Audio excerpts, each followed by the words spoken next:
Hello everyone, welcome to తాలింపు studio reviews. ఇవాళ నేను మీకు ఒక మలయాళం డబ్బింగ్ సినిమా, అంటే మనకు ఓటీటీలో సోనీ లీవ్లో రిలీజ్ అయిన ఒక మలయాళం సినిమా గురించి మేము ముందుకు వచ్చాను. చాలా మంచి థ్రిల్లర్ అనమాట ఇది. జోజు జార్జ్ అని ఆయన హీరో, ఆయనే డైరెక్టరు. ఫస్ట్ టైమర్స్ అయినా ఒక యూత్ గ్యాంగ్ని ప్రొడ్యూసర్స్గా పెట్టుకొని ఈ సినిమా చేశారు. ఈయన చాలా ఫేమస్, మలయాళంలో చాలా సినిమాలు చేశారు. ఈయన చాలా పెద్ద హిట్ సినిమాలన్నీ మనకు తెలుగులో జోసఫ్ అనే సినిమా రాజశేఖర్ గారు శేఖర్ అని రీమేక్ చేశారు. అదేవిధంగా Kotabommali police station original cinema Nayattu అని, అది కూడా ఈయన సినిమానే. చాలా బాగుంటాయి ఈయన ఫిలిమ్స్. అయితే ఈయన చేసిన ఒక టైప్ ఆఫ్ థ్రిల్లర్తో మీ ముందుకు వచ్చాను. ఆ సినిమా పేరే పని. లాస్ట్ అక్టోబర్లో రిలీజ్ అయ్యి అక్కడ చాలా పెద్ద హిట్ అయింది. 40 crores కలెక్ట్ చేసింది సినిమా. చాలా తక్కువ బడ్జెట్లో చేశారు వాళ్ళు. అక్కడ సినిమా చూస్తే మీకు అర్థమైపోద్ది.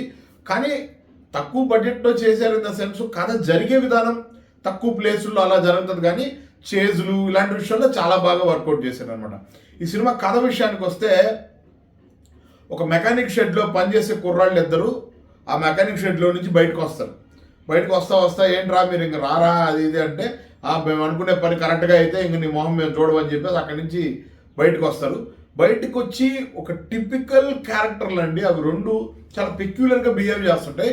మనం ఎక్స్పెక్ట్ చేయం, వీళ్ళు ఏదో చేయడానికి వెళ్తున్నారు అని ఎక్స్పెక్ట్ చేస్తాం, కానీ ఈ టైంలో ఈ మనిషిని చంపుతారని ఎక్స్పెక్ట్ చేయం మనం. సైమల్టేనియస్గా వీళ్ళ క్యారెక్టర్లు ఇంట్రడ్యూస్ చేసే టైంలోనే ఆ సిటీలో ఉండే కొన్ని క్యారెక్టర్లు ఇంట్రడ్యూస్ చేస్తారండి.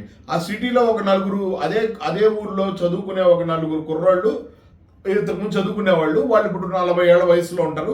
వీళ్ళంతా కలిసి ఒక పెద్ద మాఫియాలా, ఒక గ్యాంగ్ లాగా అక్కడ పనిచేస్తుంటారు అనమాట. ఓ మినీ జనతా గ్యారేజ్ లాంటి గ్యాంగ్ లాగా వాళ్ళని మనకి చూపిస్తూ వస్తాడు అనమాట సినిమాలో. అదే టైంలో వాళ్ళ వైఫ్ ఉంటుంది. ఆ మెయిన్ క్యారెక్టర్ జోజు జార్జీ చేశాడు, గిరి అనే క్యారెక్టర్.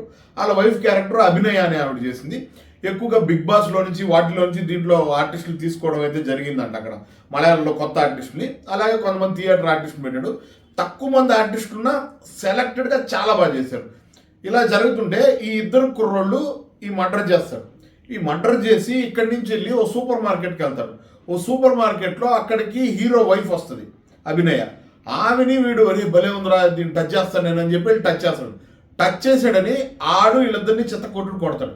ఈ తర్వాత సినిమా ఏం జరిగింది ఇది చెప్తే ఇంకా నేను అది కూడా చెప్పేస్తే మజా ఉండదు. బట్ సినిమా ఎక్స్ట్రాడినరీ రన్ ఉంటుంది. కెమెరా యాంగిల్స్, కెమెరా విజువల్స్ పరంగా చాలా బాగుంటుంది. మలయాళం సినిమాలు అన్నింటిలో బాగుంటుంది, బట్ ఈ కథకు తగ్గట్టు అయితే ఉంటుంది అనమాట ఖచ్చితంగా. మ్యూజిక్ కూడా సంతోష్ నారాయణ, శామ్ సిఎస్ ఇద్దరు చేశారు.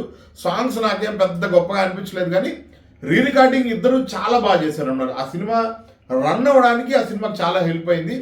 ఈ సినిమాలో మైనస్ పాయింట్స్ లేవా అంటే, నాకు అనిపించిన ఒకే ఒక మైనస్ పాయింట్ ఏంటంటే, ఓ 15-20 minutes సినిమా రిపీటెడ్గా ఉందేమో, అక్కడే జరుగుతున్నట్టు అనిపించిందేమో. అది ఇంకొక రౌండ్ ట్రిమ్ చేసి ఉంటే బెటర్గా ఉండేదని ఇది నా పర్సనల్ ఒపీనియన్. మిగతా విషయాలంట్లో సినిమా చాలా బాగా అనిపించింది, ఎక్స్ట్రాడినరీ సినిమా అనిపించింది.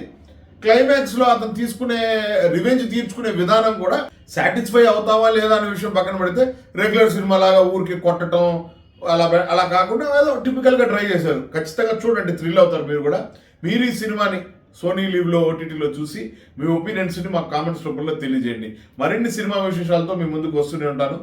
సైనింగ్ ఆఫ్, కళా Sandeep. Please like, share and subscribe తాలింపు స్టూడియో.